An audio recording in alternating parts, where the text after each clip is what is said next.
Pero bueno, vamos a aprender de los hechos, de los facts que tenemos de la iglesia de la Odisea. Muchas cosas chéveres encontré de qué era esta iglesia. Primero, que se construyó como una base militar. Segundo, que fue construida cerca del río Lico y que ahora está situada en Asia Menor, en Turquía, en la ciudad de Denizli, ¿verdad? Tercero, fue que se construyó 245 años antes de Cristo por el rey Antíoco II. Yo creo que mi esposo está poniendo las filminas. Antíoco II, y fue nombrada en honor a su esposa Laodice. Cuarto, Laodice significa derechos humanos. Wow. Y cuando yo oí derechos humanos y estamos viendo todo lo que estamos viviendo como sociedad en busca de nuestros derechos, ¿verdad? Entendemos los ciegos y los malitos que estamos.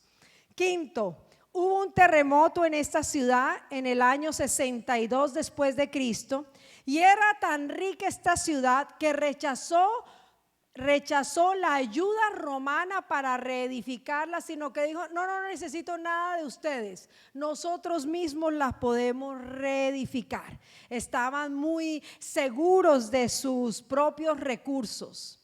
Sexto, no tenían una fuente de agua propia, sino que se abastecía de agua por un sistema de canales y de acueducto que venían de dos ciudades que estaban cercas. La primera era Hierápolis, que era conocida por sus aguas termales y sus baños minerales, y la otra era Colosa, conocida por sus aguas heladas, ¿verdad? Y ambos tipos de agua eran beneficiosos en ese momento, ¿verdad? Y esta ciudad, que era tan poderosa, que tenía tantos recursos, no tenía su propio abastecimiento. Qué irónico. 7, famosa ciudad por su alto nivel de comercio, por su lana negra brillante, porque tenía el mejor colegio de medicina para los ojos. Ahí salían los oftalmólogos y los mejores oculistas de esa época. Y estaba estratégicamente situada para el intercambio de productos. Era una iglesia muy próspera.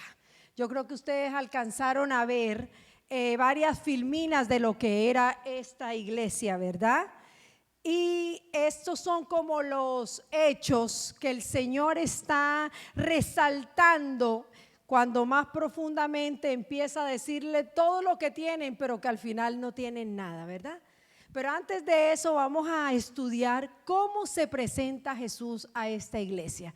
Ya hemos estudiado las iglesias anteriores y vimos cómo Jesús él mismo tiene nombres especiales, específicos, que se relacionan directamente con lo que esa iglesia está viviendo y lo que Él le quiere transmitir, ¿verdad? Y el Señor en el versículo 14:1 dice: el amén.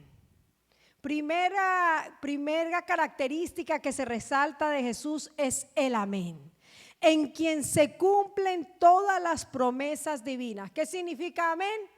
Así sea, ¿verdad? Así significa amén. Él se relaciona este amén con la soberanía de Dios, que está por encima de todo lo humano, ¿verdad? Y yo quiero que vayamos a 2 de Corintios 1:20, que dice, Pastor José, no sé si lo tienes, por favor léemelo. Pues tantas como sean las promesas de Dios, en Él todas son sí. Por eso también por medio de Él, amén, para la gloria de Dios por medio de nosotros. O sea, ahí nos está diciendo: yo soy el amén. En Cristo Jesús se cumplen todas las promesas que Dios nos dio en su palabra. Y así se presenta. La segunda forma como se presenta ante la iglesia es el mismo, se dice: yo soy el testigo fiel y verdadero. Y aquí en el testigo fiel, aquí se repite lo que Él nos había dicho antes en Apocalipsis 1:5, Pastor José. El testigo fiel, el primogénito de los muertos y el soberano de los reyes de la tierra, al que nos ama y nos libertó de nuestros pecados con su sangre. Amén. O por segunda vez dice que Él es el testigo fiel y ahora le agrega una palabra más que se llama verdadero. ¿Por qué verdadero? Porque Él siempre estuvo ahí. Él nos va a revelar las cosas que han de cumplirse, porque Él siempre ha estado en la presencia de Dios. Y esto nos da pie a la tercera característica que dice el principio de la creación de Dios. Y aquí voy a hacer un paréntesis para enseñarles a ustedes de dónde viene uno de los puntos doctrinales de los testigos de Jehová, donde dicen que que Jesús no es Dios, ¿verdad? Porque se agarran de este versículo, porque lo interpretan como si fue la primera cosa creada. Pero ahí no, yo no veo ahí que dijera el primero que se creó, ¿verdad? Ahí está diciendo el principio de la creación de Dios. Él es la premanencia de todo y sobre toda la creación. Él fue desde siempre porque Él es Dios. Entonces se los digo para cuando tengan sus amigos testigos de Jehová le puedan enseñar y puedan clarificar de dónde viene uno de sus puntos doctrinales más fuertes, ¿verdad? Y quiero que leamos Colosenses 1, 16 al 18, Pastor José. Porque en Él fueron creadas todas las cosas, tanto en los cielos como en la tierra, visibles e invisibles, ya sean tronos o dominios, o poderes o autoridades. Todo ha sido creado por medio de Él y para Él. Y Él es antes de todas las cosas, y en Él todas las cosas permanecen. Él es también la cabeza del cuerpo que es la iglesia, y Él es el principio, el primogénito de entre los muertos, a fin de que Él tenga en todo la primicia. Amén. Más claro que ese versículo no puede haber para entender que Él es el principio de la creación, que en Él fueron creadas todas las cosas, las que se ven y las que no se ven. El universo entero fue creado por Él. Esa es la primicia de la superioridad, de entender que Jesús va por encima de todas las cosas, que Él es el que predomina en todo. Y voy a hacer otro paréntesis antes de entrarnos un poquito más en las cosas que Dios le decía, que Jesús le estaba diciendo a esta iglesia. Porque quiero resaltar que no le resaltó nada bueno a la iglesia. No encontró ningún atributo lindo que resaltarle a esta iglesia. Por el contrario, le dijo sus cuantas verdades, así como la iglesia de este tiempo está viviendo. Pero quiero hacer un paréntesis aquí para demostrar que esta iglesia desde siempre ha estado muy cuidada o muy pendiente a los ojos de Dios, como las otras. Pero en la Biblia encontramos que para Pablo siempre había una carga muy especial, y nosotros ya hemos aprendido que Dios es el que pone el querer como el hacer en nuestros corazones, ¿verdad? Pero esta iglesia era siempre que Pablo escribía a los colosenses, no la dejaba afuera, y ahorita en el mapa, como ustedes vieron, estaba muy cerca de Colosa. Siempre hablaba de ella de una manera con sentimiento, como de una manera, tenemos que discipular esta iglesia, tenemos que enseñarle, como que estaba tan consciente de que eran tan tibios sus creyentes, que siempre tuvo esa carga. Dicen los eruditos que posiblemente Éfratas fue quien fundó esta iglesia en la Odisea. Entonces yo quisiera que fuéramos a Colosenses 2, 1 y 2, Pastor José, para que lo leamos. Colosenses 2, versículo 1 y 2.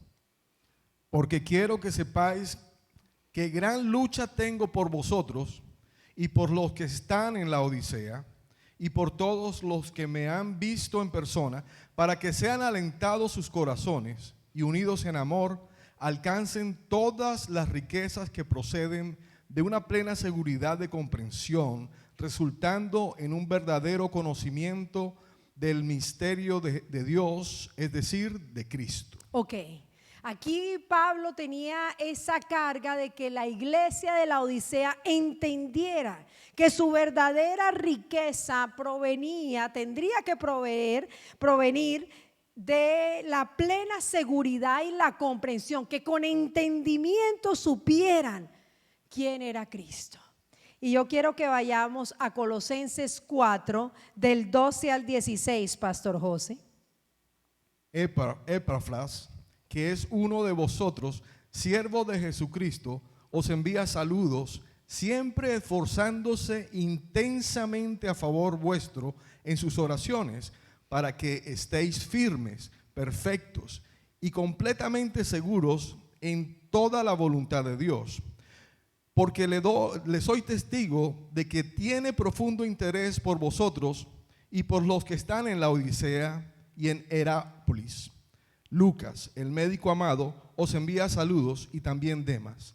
Saludad a los hermanos que están en la Odisea, también a Ninfas y a la iglesia que está en su casa.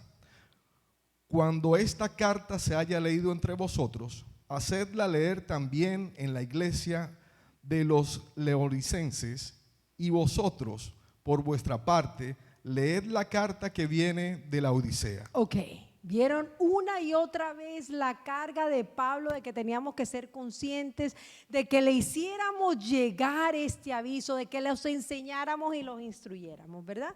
¿Y por qué Pablo tenía esa carga? Porque esta iglesia era diferente. En este tiempo ya vimos, Jesús nos resalta como lo hace en las otras cartas, no se mencionaba ni herejías, ni contiendas, ni inmoralidades, sino que era peor todavía. Se le mencionaba su orgullo, su soberbia fariseica, su crudo materialismo, su marcada indiferencia y arrogancia. Algo de lo que sufrimos muchos de nosotros, y también por temperamento, nuestra autosuficiencia de decir nosotros sí podemos. Externamente todo se veía muy bien, pero internamente ellos sufrían de una sequedad espiritual. No había nada bueno que decir de esta iglesia. Y aquí vamos a ver cómo en esta iglesia vamos a aprender 3 puntos que sobresalen. Y el primero va a ser la indiferencia. Si los que cogen apuntes como yo, pongan este punto. El primer punto que sobresale es la indiferencia de los creyentes en esta iglesia. Miren lo que dice el versículo 15. Dice: yo conozco tus obras, que ni eres frío ni caliente. Ojalá fueras frío o caliente. Así, puesto que eres tibio y no frío ni caliente, te vomitaré de mi boca. Oh, wow, qué tremenda palabra. Entonces yo me fui, yo dije, bueno, ¿qué es tibio, verdad? Entonces me fui y encontré que viene del latín tepidus y del griego chilarios. Entonces yo veo, de ahí sale la palabra chilling. Tú sabes, como que nada importa, que todo el mundo es relajado, que todo el mundo está tranquilo. No son ni fríos ni calientes, que es una temperatura moderada. Se dice que es una persona que actúa con indiferencia, con apatía o con neutralidad. En otras palabras, que no le importa nada. Es una persona que es poco amable, poco afectuoso, poco servicial o cordial. Y hablaba también en la definición en el diccionario de los huevos. Entonces yo, pues esta mañana me levanté tempranito y yo puse a hacer 2 huevitos, ¿verdad? Ojalá hubiéramos estado aquí en vivo y en directo. Y hay un huevito que está tibio y hay un huevito que está duro. El huevito tibio, le puse una cara triste, ¿verdad? Porque el huevito tibio, cuando se cae, se gira y miren, no lo alcanzan a ver, pero así, se explota de una, miren. Lo traje en esta cosita para que no tirarlo en el piso y después imagínense cómo íbamos a limpiar todo esto que hace más estragos, ¿verdad? Pero un huevito duro, para que se parta, aunque le di con la misma intensidad, está cocido por dentro, está bien hecho. Y así deberíamos ser nosotros los cristianos. Hay cristianos tan tibios que con nada se parten y se atemorizan. Y hay otros cristianos que en el momento de la prueba se mantienen firmes porque saben en quién ha confiado. Ahí les quería dejar esa enseñanza visual para que viéramos y nosotros mismos nos podemos preguntar, ¿seré tibio o seré caliente? ¿Verdad? ¿Y por qué Jesús les estaba diciendo en esto? Acabamos de ver que era una ciudad donde tenían donde proveía sus aguas, su agua venía de la provisión de otras ciudades. Una ciudad donde el agua era caliente, las aguas termales, yo no sé si ustedes han estado en aguas termales, pero son tan calientes que si usted no tiene cuidado se puede quemar la piel. Y la otra eran de algo frío. Entonces cuando estas dos aguas se unían y desencadenaban en la Odisea, ya venía tibia el agua, no había ningún beneficio y empecé a buscar los beneficios del agua caliente y del agua fría. Por lo general cuando usted encuentra beneficios, usted se da cuenta que hay beneficios cuando usted tiene un desgarre muscular, los que juegan fútbol, básquet, todas estas cosas, ¿qué le dicen? Pónganse pañitos de agua caliente y pónganse pañitos de agua helada. ¿Para qué? Para ver el contraste, que había algo beneficioso. Para las personas que buscan adelgazar o que sea más fácil, se les dice, tómense temprano un vasito de agua caliente porque eso ayuda a su cuerpo. Siempre entendemos que lo tibio no sirve. Cambio, o lo que está bien caliente o lo que está frío, eso es lo que cura. Ustedes se acuerdan, yo no sé si a ustedes les dieron emulsión de Scott en sus países, yo no sé si hay eso, que era una cosa más maluca que a uno le daban y apenas uno lo probaba, lo que provocaba era un asco y unas ganas de vomitar. ¿Y por qué les hago esta comparación? Porque muchos de nosotros a través de nuestra vida nos han dado a probar cosas que nos han hecho tener esa náusea constante. Cuando usted come algo que no está bien, usted se siente con esa náusea que dice, no puedo estar bien, no puedo estar tranquilo. Eso es lo que Jesús nos está diciendo aquí. Porque eres ni frío ni caliente, te vomitaré de mi boca. Y yo no sé ustedes, pero la sensación de vómito es lo más terrible. Y lo que yo menos quiero en la vida es que Jesús me vomite de su boca, ¿verdad? Y yo empecé a profundizar y yo decía, bueno, esto tiene que ir más profundo, esto tiene que ver con un problema del corazón. Y yo quise investigar y hay 3 tipos de corazón en la palabra. Hay un corazón ardiente, que lo dice, está en Lucas 24:32 y dice, y se dijeron el uno al otro, ¿no ardía nuestro corazón por dentro de nosotros mientras nos hablaba en el camino cuando nos abría las escrituras? Esto era cuando el Señor había resucitado y se encontraron por el camino y el Señor les empezó a enseñar. Y mira lo que dicen los discípulos, ¿no ardía dentro de nosotros cuando Él nos enseñaba? Pregúntate tú, todavía cuando lees la palabra y Dios te muestra cosas nuevas y te enseña, ¿tu corazón arde? ¿O puedes tener un corazón frío? Yo quiero que vayamos a Mateo 24, 10, 12, Pastor José, si tú lo tienes ahí, que me ayudes. Mateo 24, 10, 12. Muchos tropezarán entonces y caerán, y se traicionarán unos a otros, y unos a otros se odiarán. Y se levantarán muchos falsos profetas y a muchos se engañarán, y debido al aumento de la inequidad, el amor de muchos se enfriará. Que eso es lo que está pasando ahora, ¿verdad? Nación contra nación, la gente contra la gente, hay mucho odio y tú ves la indiferencia de la iglesia. La indiferencia en algunos de nosotros donde ya ni nos interesa, ¿verdad? Y el amor de muchos se ha enfriado. Y un corazón tibio es un creyente que se acomoda, que se vuelve complaciente, que no se da cuenta de su necesidad de Dios. Yo quiero que leamos Romanos 2:12, si lo tienes, Pastor José. No sé si te lo escribí. Romanos 12:2, perdón. Y no os adaptéis a este mundo, sino transformaos mediante la renovación de vuestra mente, para que verifiquéis cuál es la voluntad de Dios, lo que es bueno, aceptable y perfecto. Ok, aquí que nos está diciendo, un corazón tibio es el que se adapta a las cosas del mundo, el que se acomoda y que quiere estar políticamente correcto con todo el mundo para no entrar en conflicto, el que vende su primogenitura por un plato de lentejas, el que no es capaz de levantarse firme por sus convicciones. Y les voy a decir algo, este es el momento de levantarnos firmes de nuestras convicciones, y si no tenemos, pedirle a Dios que nos muestre. ¿Por qué? Porque este es el momento de que nosotros necesitamos verificar y entender cuál es la plena voluntad de Dios, lo bueno, lo aceptable y lo perfecto. El tibio se centra en el yo, quiere hacer su propia voluntad siempre, reclama sus derechos y busca su propia gloria. Lo que nos está enseñando ahorita la palabra es que internalicemos cómo estamos. ¿Vivimos para Cristo o vivimos para nuestra propia gloria en el yo?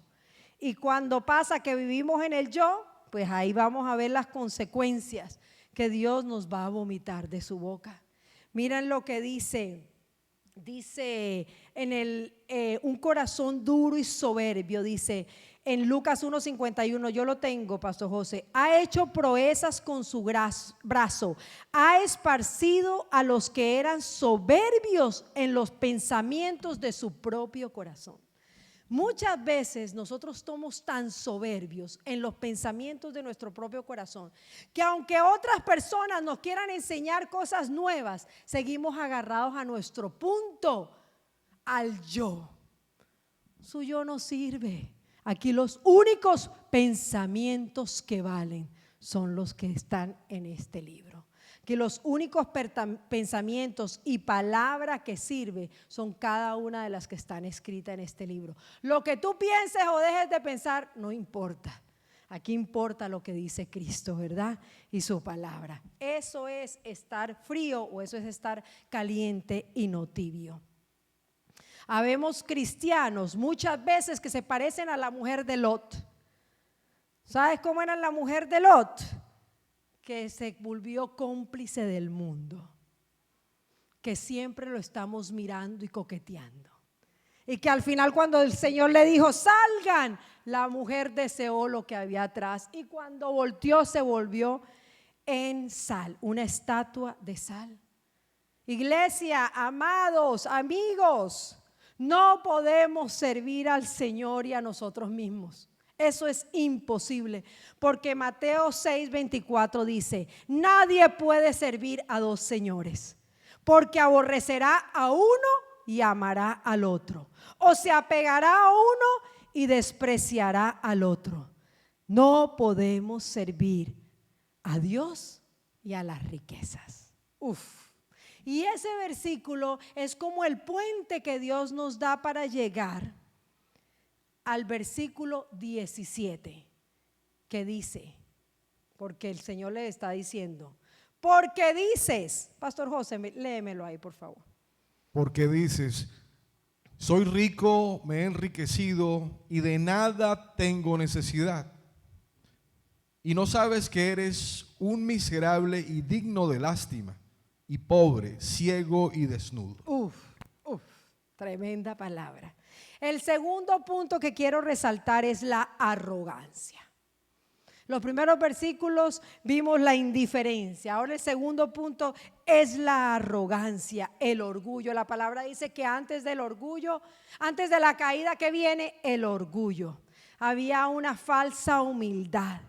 Estas cartas que aquí, que el Señor les está escribiendo a las iglesias son personas creyentes.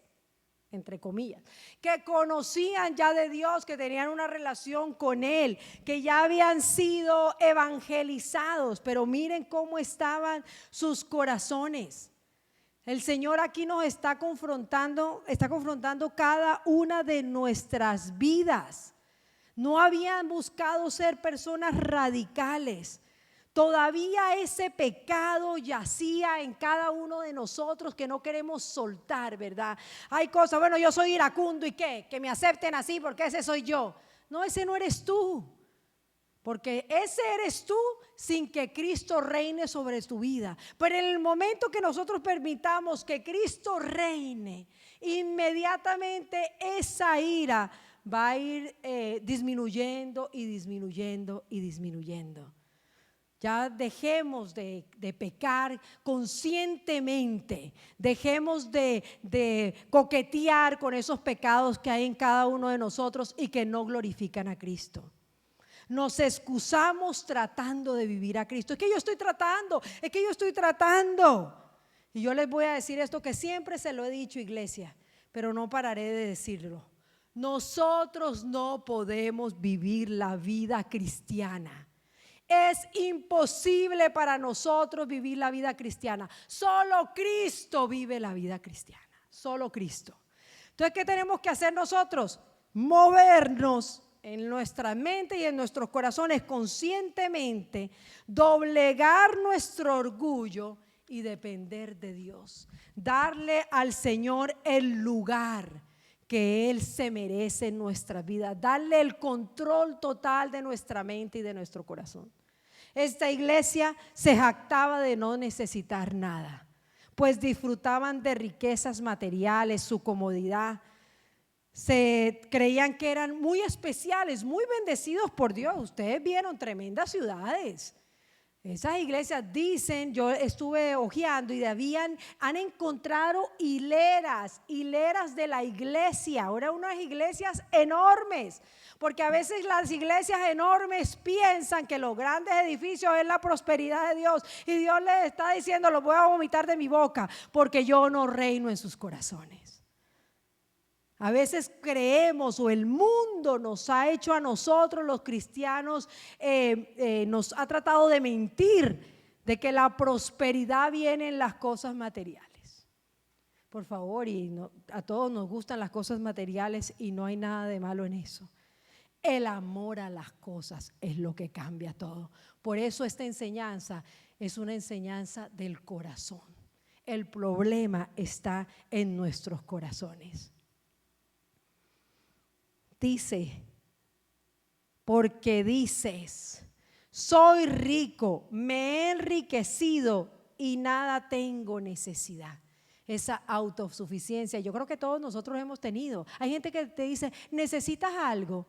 Y uno con unas ganas de un vaso de agua, de un plato de comida, o lo que sea, y uno, ¿por qué? Por pena, por una falsa humildad, dice, no, gracias, estoy bien, y tronco de hambre que uno tiene, ¿verdad? Yo creo que todos nosotros en algún momento hemos sido tan autosuficientes. Yo sufro de ese pecado, ¿verdad? De esa autosuficiencia. Y aquí viene el tercer punto. Jesús nos está diciendo quiénes somos en realidad. Y el tercer punto se llama ignorancia.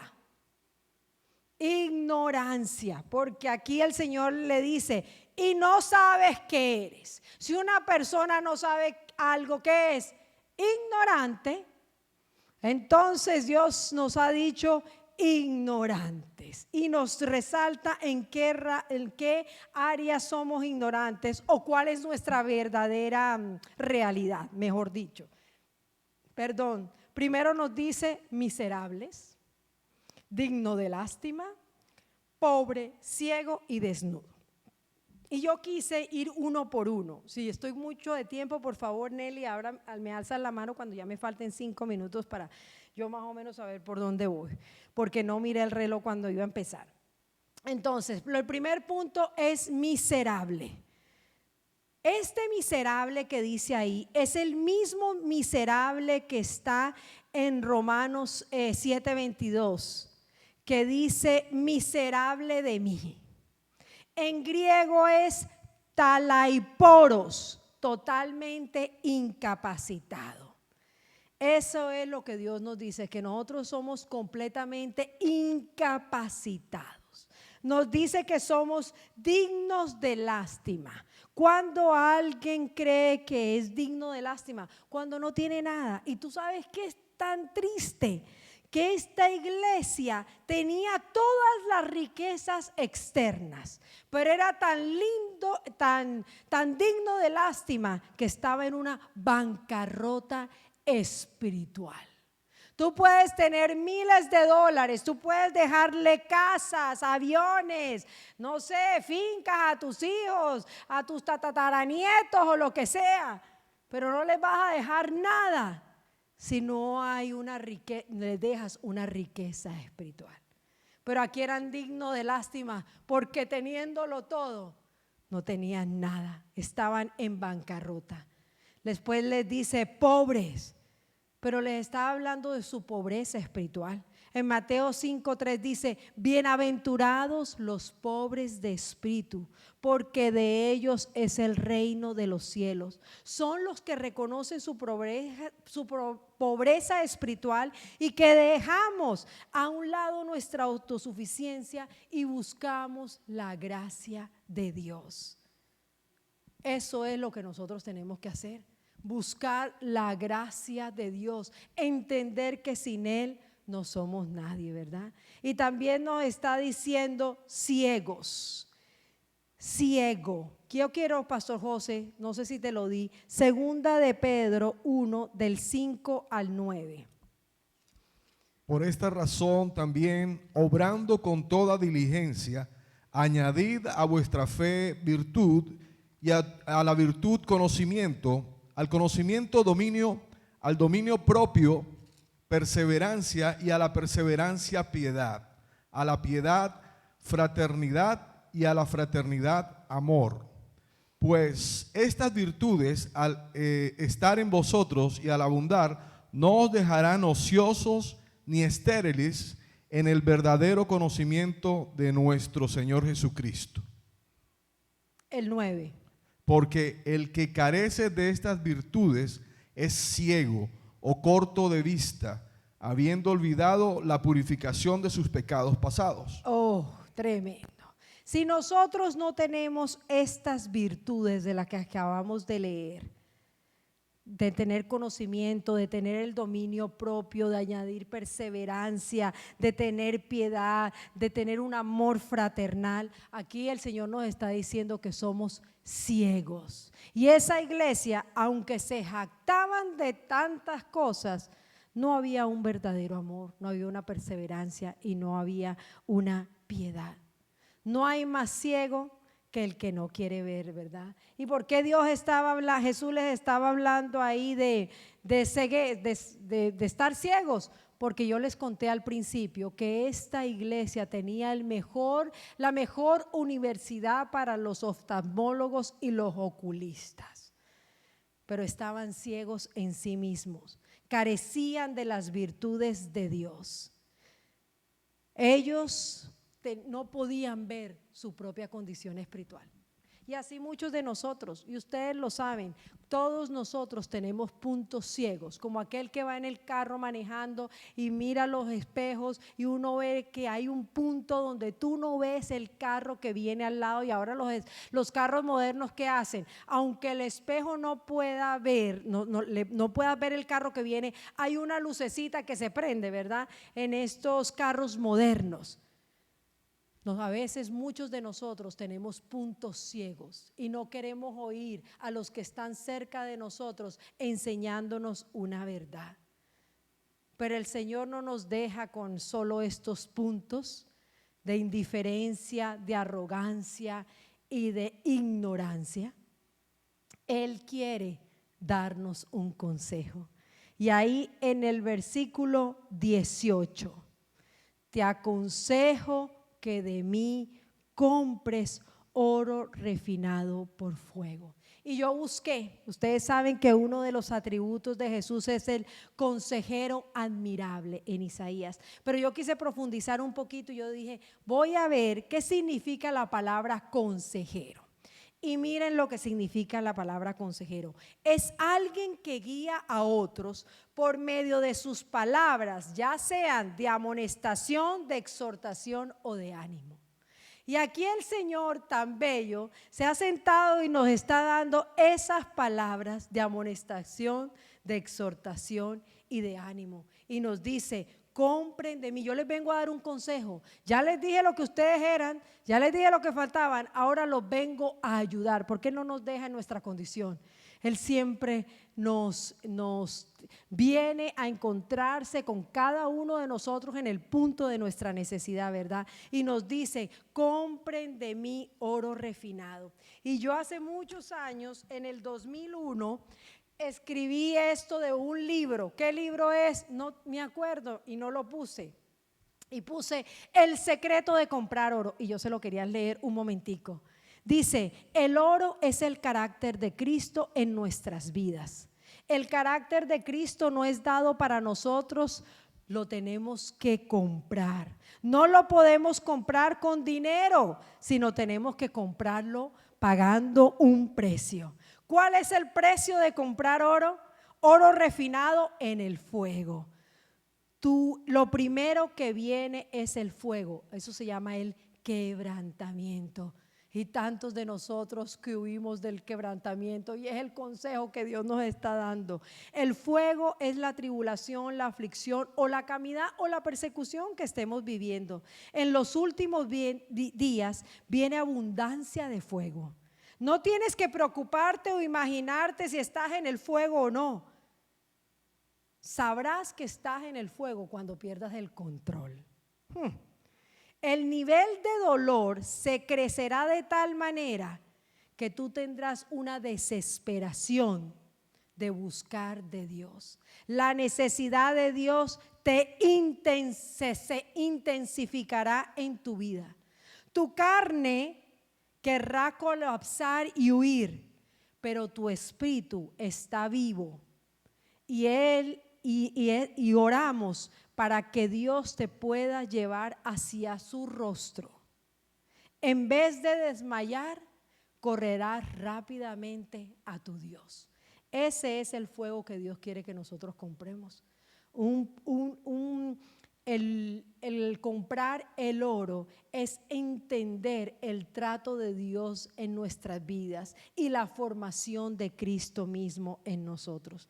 Como voy tan rápido, ya no puedo desarrollar más a profundidad esto. Dice: para que te hagas rico y vestiduras blancas, para que te vistas y no se manifieste la vergüenza de tu desnudez. Yo les conté al principio que la lana que ellos fabricaban era de ovejas negras. Entonces el Señor veía a todo el mundo como vestidito de negro y Dios dijo no, Jesús dijo no, yo quiero que ustedes entiendan que ya yo los he justificado por un precio de sangre. Él quiere que entendamos que esa desnudez Dios nos la quiere quitar, que Él ya nos la ha quitado. Cuando usted se ve desnudo, ¿cuál es el sentimiento que resalta en cada uno de nosotros cuando estamos desnudos? Humillación, vergüenza. ¿Y qué hizo Adán y Eva cuando entró el pecado en ellos? ¿De qué se dieron cuenta? De que estaban desnudos, ¿verdad? Se avergonzaron, se sentían humillados ante el Señor. Y así fue como la primera desnudez la vemos en la palabra cuando entró el pecado. Pero podemos encontrar la segunda desnudez en la palabra, y fue cuando Jesucristo fue crucificado en esa cruz. ¿Cómo lo crucificaron? No con el trapito que nos enseñan las estampas o que vemos en las iglesias, ¿verdad? Lo crucificaron completamente desnudo. Él se hizo vergüenza y humillación por nosotros. Y ahora en esa desnudez Dios te está diciendo, Jesucristo nos está diciendo que Él nos da unas vestiduras nuevas, unas vestiduras blancas. ¿Qué significa vestidura blanca? Símbolo de justicia, de santidad de vida. Es la sustitución de tu yo por Cristo Jesús. Él cubre nuestra desnudez espiritual. Somos justificados en Cristo. Ahí nos está diciendo, para que te vistas y no se manifieste la vergüenza de tu desnudez. Y colirio para ungir tus ojos para que puedas ver. En esta capital, en esta ciudad de la Odisea, ellos hacían un polvito que era el colirio, y ese polvito era medicinal. Es como ¿cómo se llama? Las gotitas que usamos ahora para refrescar el ojo cuando tenemos conjuntivitis, que es un antibiótico. Ese es lo que Dios nos está diciendo, que Dios nos da el colirio para que nosotros podamos ver. Dice en Romanos 13:14, antes bien, vestidos del Señor y no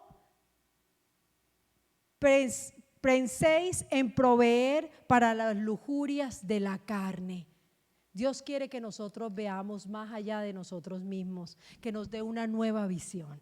¿Una visión de qué? Una visión para el arrepentimiento, una visión para la oveja perdida, una visión para seguirlo y servirlo, una visión para entender lo grande que es Él y lo chiquitos y miserables que somos nosotros. Una visión para entender que lo que nosotros estamos viviendo ahora mismo es una guerra espiritual. Que Dios abra nuestros ojos espirituales para que podamos ver lo que nosotros estamos viviendo. Y dice el 19, yo reprendo y disciplino a todos los que amo. Lo que nosotros estamos viviendo, las cosas difíciles en nuestras vidas, es simplemente que Dios nos está disciplinando por amor, porque Él nos ama. Y nos dice dos cosas que tenemos que hacer: que seamos celosos y que nos arrepentamos. ¿De qué? Tenemos que arrepentirnos de nuestros malos caminos, arrepentirnos de esa ignorancia que hemos tenido, de esa idolatría, de esa arrogancia, de esa indiferencia, porque somos indiferentes al dolor del otro.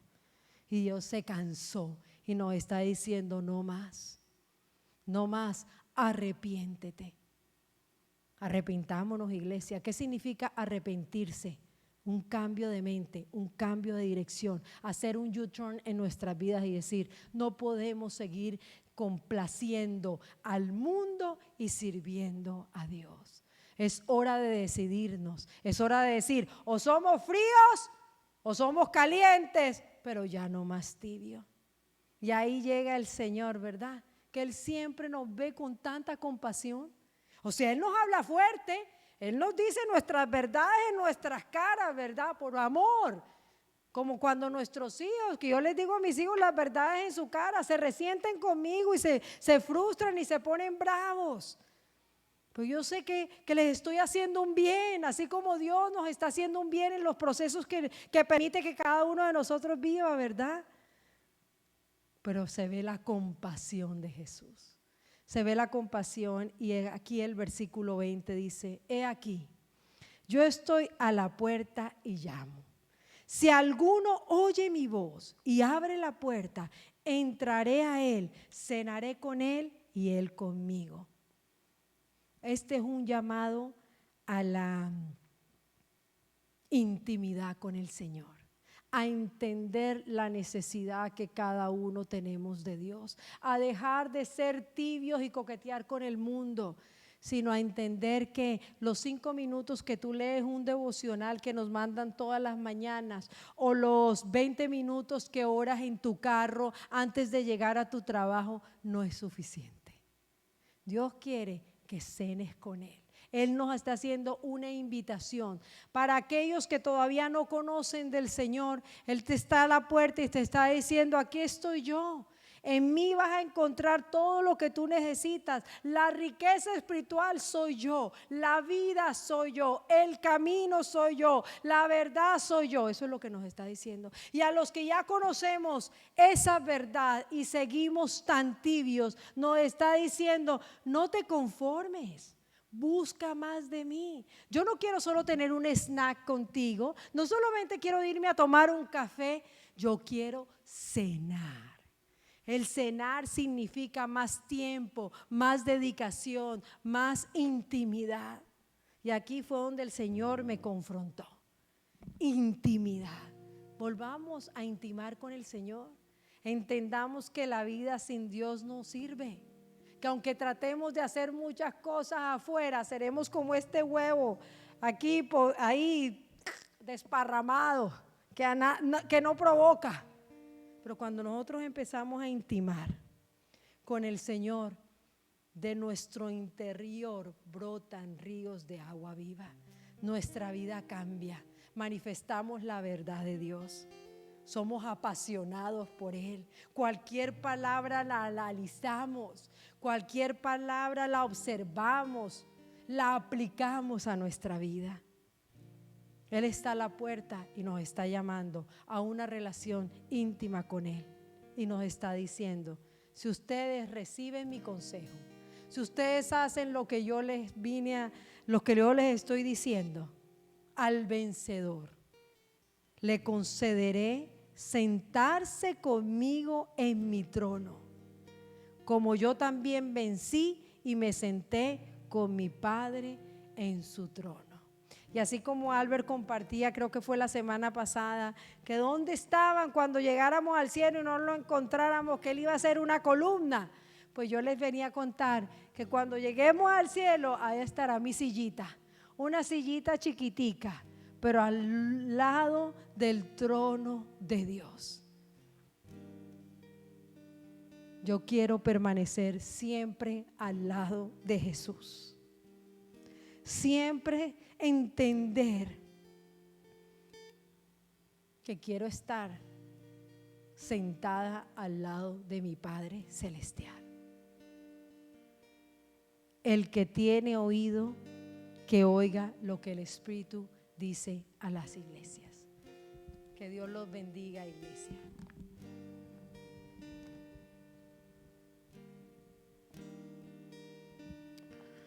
Amén, gracias mi vida. Qué palabra que nos confronta, ¿verdad?